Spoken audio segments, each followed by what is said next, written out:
Senator Judge Pangilinan, what is your pleasure, sir? Yes, just a very quick manifestation, Mr. Presiding Officer. Earlier, former Senate President Soto moved that these matters be referred to the Senate.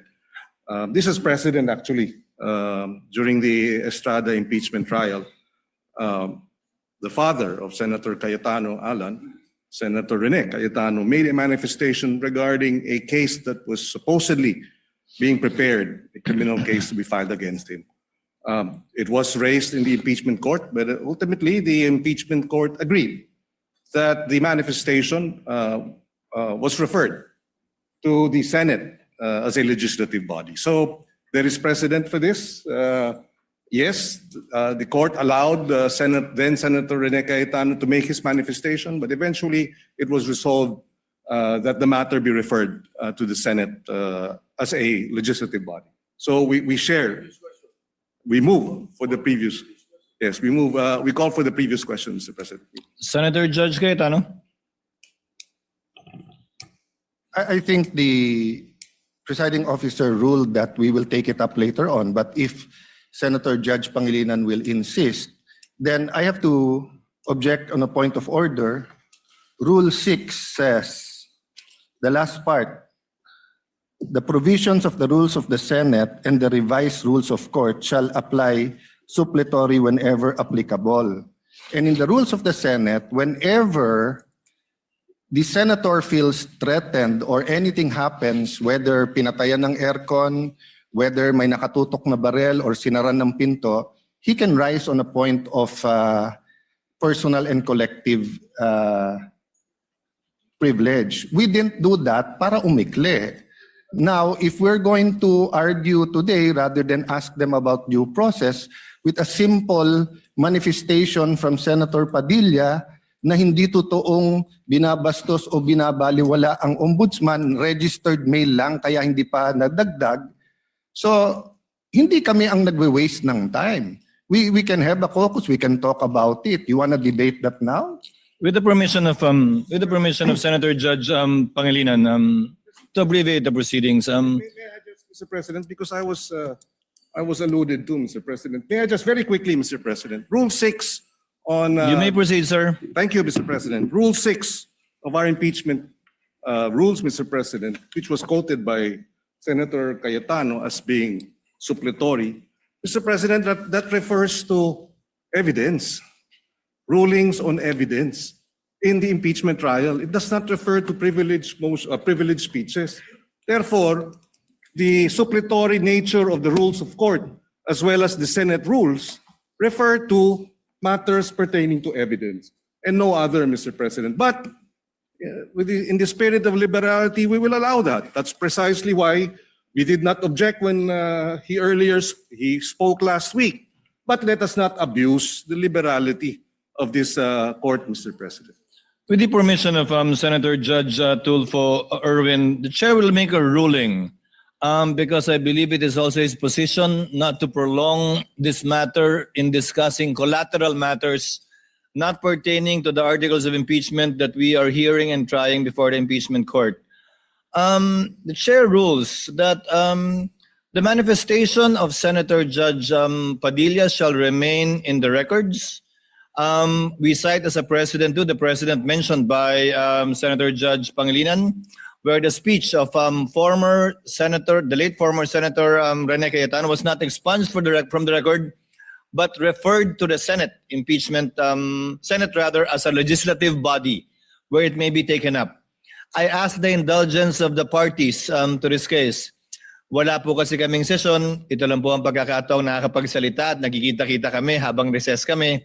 Pero umaasa ako, within hearing distance of my colleagues, na kapag nag-resume na po ang Senado sa susunod na linggo matapos ang sona ng Pangulo, may pagkakataon na po ang bawat miyembro ng Senado bilang senador, hindi bilang senator judge, na mailabas yung mga hinaing o anumang nais nilang sabihin kaugnay sa anumang nagaganap o nangyayaring hindi tama sa kanila o ginagawa laban sa kanila. And that I think is the proper forum for us to ventilate, discuss, look into, and if necessary, investigate the allegations and or accusations against senator judges in their capacity likewise as senators. So ordered. Presiding Officer. What is the pleasure of Senator Judge? I will just Cayetano? manifest, I correct myself, it was stamped, not registered mail. And since I agree with the ruling, I will not anymore argue the Thank you, other sir. rule that correlates with Rule 6. Thank you. Thank you, sir. Noted that it was stamped. The Senate President, thereafter, Senator Judge Erwin Tulfo. Thank you, Mr. Presiding Officer. Hopefully, we can move on after the manifestations to the gentleman. Let me appreciate and thank the ruling of the Presiding Officer to refer the manifestations as well as the comments of our colleagues to the Senate acting as a legislative body. 8 days na lang po ay magko-convene na ang Senate at doon rin ho natin pag-uusapan itong mga mahalagang bagay na pag-usapan ho natin ngayon at kanina po ay narinig ko po yung komento ng ating kasamaan si Senator Romy Padilla at ito po yung mga bagay na dapat rin po nating talakayin pag nagbukas na po ang Senado in 1 week's time. So with the indulgence of our colleagues, importante ho yung oras ng trial sa mga darating na panahon. Nasabi ko nga nung mga ilang araw na mahaba pa yung ating dadaanan. Ito ay 7th day pa lang out of the 102 days na dadaanan ho natin. Kaya bawat oras, bawat segundo ay napakalaga. At nagpapasalamat po ako sa ating mga kasamahan dahil po sa kanilang masusing pag-participate ho dito sa ating impeachment. Pero dadating rin po tayo doon sa pagtatalakay nitong mahalagang issue pagbukas po ng Senado. Maraming salamat, Mr. Presiding Officer. Senator Judge Erwin Tulfo, briefly, sir, so that we can proceed to the matter on hand. Very quickly, Mr. Presiding Officer, can we start now, sir? I was about to, sir. Thank you, sir. We wasted 26 minutes for nothing. Thank you po. Proceeding now to the matter on hand. The presiding officer already made the ruling, referring it to the Senate as a legislative body, Senator Judge Soto. Without expunging it from the records, let it remain there. We will now proceed on the matter at hand. We now resume consideration of the prosecution's requests for the issuance of subpoenas duces tecum number 1 for the banks and the Anti-Money Laundering Council on one hand, and to the Bureau of Internal Revenue on the other. And as previously agreed and discussed, not only in caucus but also directly by the presiding officer with some members, Chair will now recognize, as I understand, Senator Judge. Ikaw ba una? Senator Judge Alan or Senator Judge Villanueva or Senator Judge Pia? Who would want? No one's raising their hand. That's why I don't know. Who. Senator Judge Villanueva is recognized. You may proceed, sir. Thereafter, Senator Judge Pia Cayetano. Thereafter, Senator Judge Alan Cayetano. You may proceed, sir. Thank you, Mr. President. Thank you, Mr. Presiding Officer. As much as I am more than willing to give way to our dear colleagues. But Mr. President, before I make I inquire and pose some questions to the prosecution and the defense, may I also raise something, Mr. Presiding Officer? Gusto ko lang pong malinawan tungkol po dun sa procedural aspect, Ginoong Pangulo, dun sa motion na ito. Kasi sa regular courts, hindi naman po unusual na ang isa pong motion ay i-grant in part at i-deny in part. Depende po sa legal and factual basis ng bawat relief na hinihingi po, Ginoong Pangulo. So, pwede ko po bang malinawan lang, Mr. Presiding Officer, tama po bang sabihin ganun din yung kapangyarihan ng ating impeachment court? Maaari po ba na suriin ang bawat hinihinging sabina ng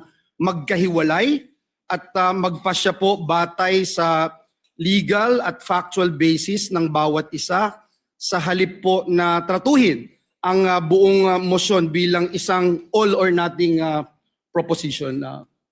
Tatratuhin ng hukumang ito bilang nag-iisang motion ang tag-isang motion na inihain ng prosecution. They only filed 2 motions, Senator Judge Villanueva, and the court will act on these 2 motions separately, regardless of the number of issues or sub-issues underneath each motion. The reason is simple, because the court should be a passive body. By amending the motion into several parts and voting on it separately, we are essentially acting as if we were one of the parties.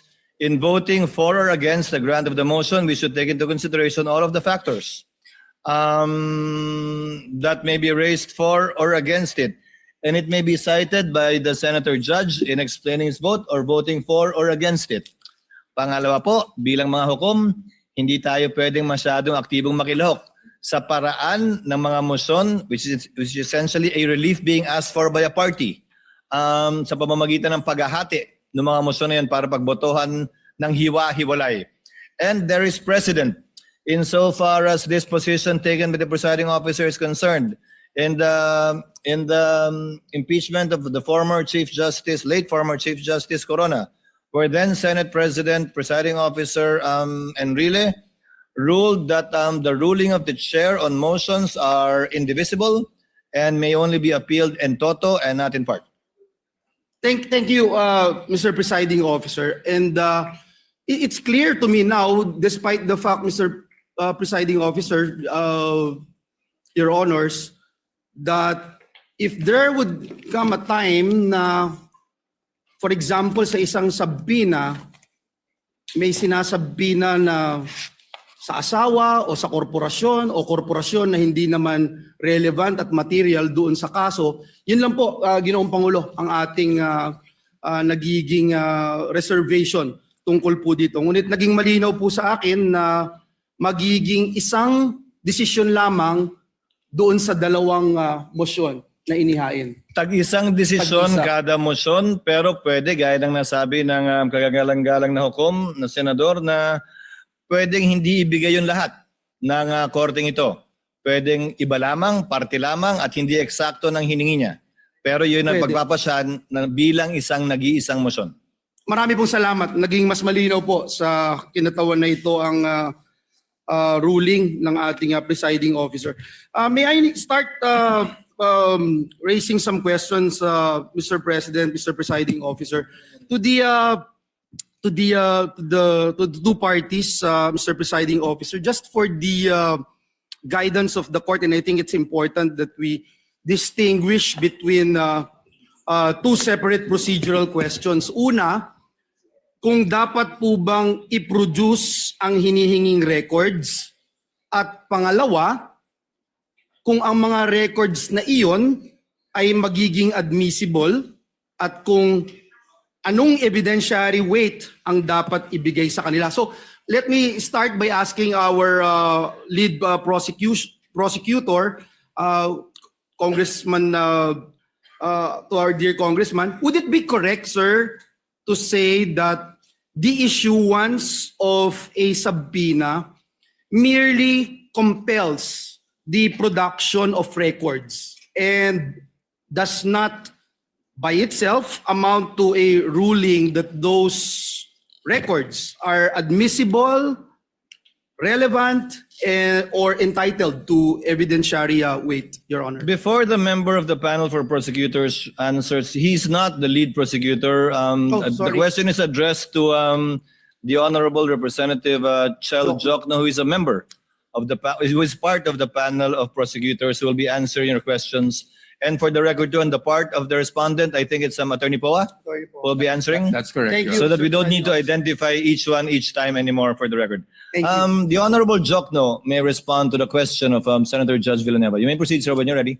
Thank you, Your Honor. Good afternoon to all the members of this honorable court. Naisagot na po ata yan ni dating presiding Judge Juan Ponce Enrile dun po sa Corona impeachment case. And if I may quote just a brief portion from what he said, I would like to explain that the resolution of this court was simply to authorize the issuance of a subpoena. And whether those evidence subpoenaed are admissible evidence, given the fact that they apparently appeared in violation of existing laws, is a question that must be resolved in due course. So ang ibig po sabihin, ang hiling lang po ng prosecution ay mailabas ang ebidensya, pero wala pa po tayo dun sa punto kung tatanggapin ba nitong hukuman ang evidence na yun, kung siya po ay admissible o hindi.